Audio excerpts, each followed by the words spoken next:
Ambassador Kelrix of the Galactic Coalition stood before the United Earth Council, his three eyes blinking in sequence as he delivered his species' desperate plea. The Vrexian Empire had conquered 17 systems in as many months, and the Coalition's conventional forces were crumbling. "We require soldiers," Kelrix said, his translator converting his chittering language into flat, emotionless English. "Warriors who can stand in formation, hold defensive lines, and follow orders without question. Your species has been observed. You wage war frequently. Surely you have such forces to spare." The human representatives exchanged glances that Kelrix couldn't decipher. Finally, Secretary General Park leaned forward, her weathered face betraying nothing. "We'll send our best," she said simply. 6 weeks later, Kelrix stood on the observation deck of the Coalition flagship Harmonious Resolve, watching the human transport vessels dock. He'd expected troop carriers filled with thousands of uniformed soldiers, marching in lockstep. Instead, 3 small ships arrived, each carrying fewer than 50 individuals.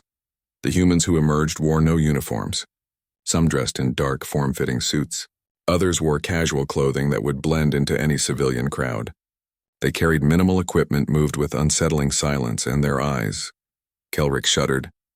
Their eyes held something ancient and cold. "This is your contribution?" General Thexler, the Coalition's supreme military commander, barked. 147 humans? "We asked for divisions." The human at the front of the group, a woman who introduced herself only as Sci-fi, smiled thinly. "You asked for soldiers. Earth hasn't fielded traditional soldiers in decades. We evolved past that. What we sent you are specialists." "Specialists in what?" Thexler demanded. "In making problems disappear." The Coalition command didn't understand until the Vrexian supply line started collapsing.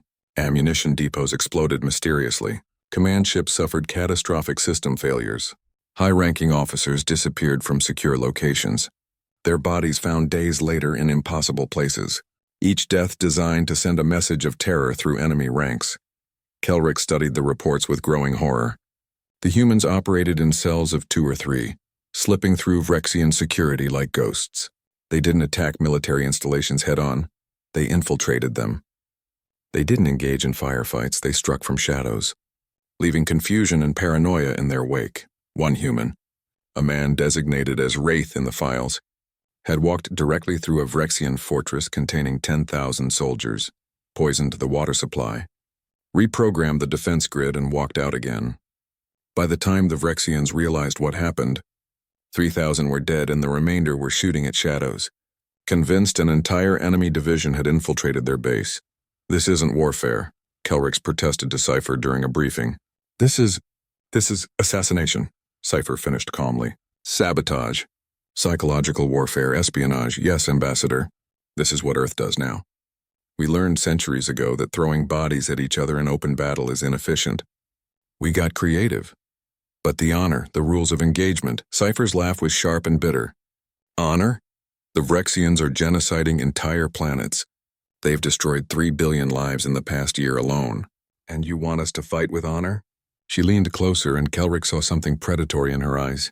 "We tried honor once. It killed millions of us. Then we learned that the best way to stop a monster isn't to challenge it to a duel. It's to slit its throat while it sleeps." The turning point came when the humans targeted the Vrexian Emperor himself. The Coalition had deemed it impossible. He resided in a fortress moon, protected by 50,000 elite guards, sensor nets, and weapons that could obliterate fleets. 20 humans went in.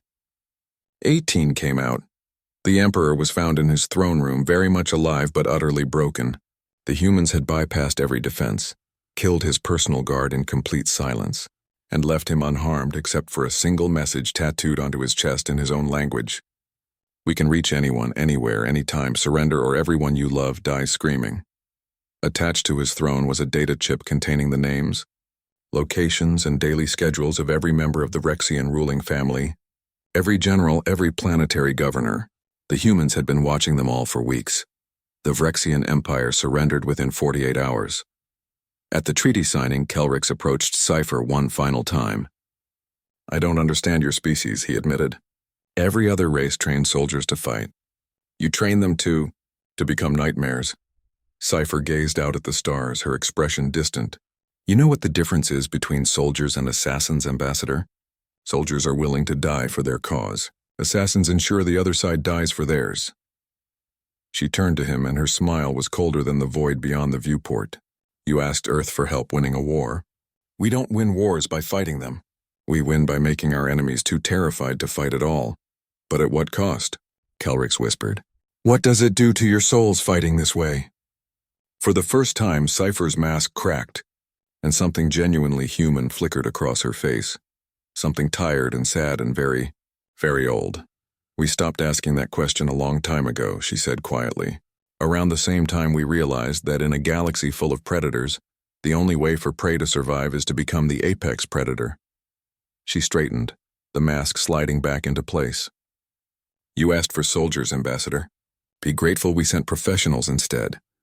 As the human ships departed, leaving the coalition to rebuild, Kelrix filed his final report. In it, he included a single recommendation that the Council ratified unanimously. Never ask humanity for military aid again unless absolutely necessary. And if such necessity arises, be very, very specific about what you're asking for. Because humanity doesn't send soldiers anymore. They send something far more terrifying.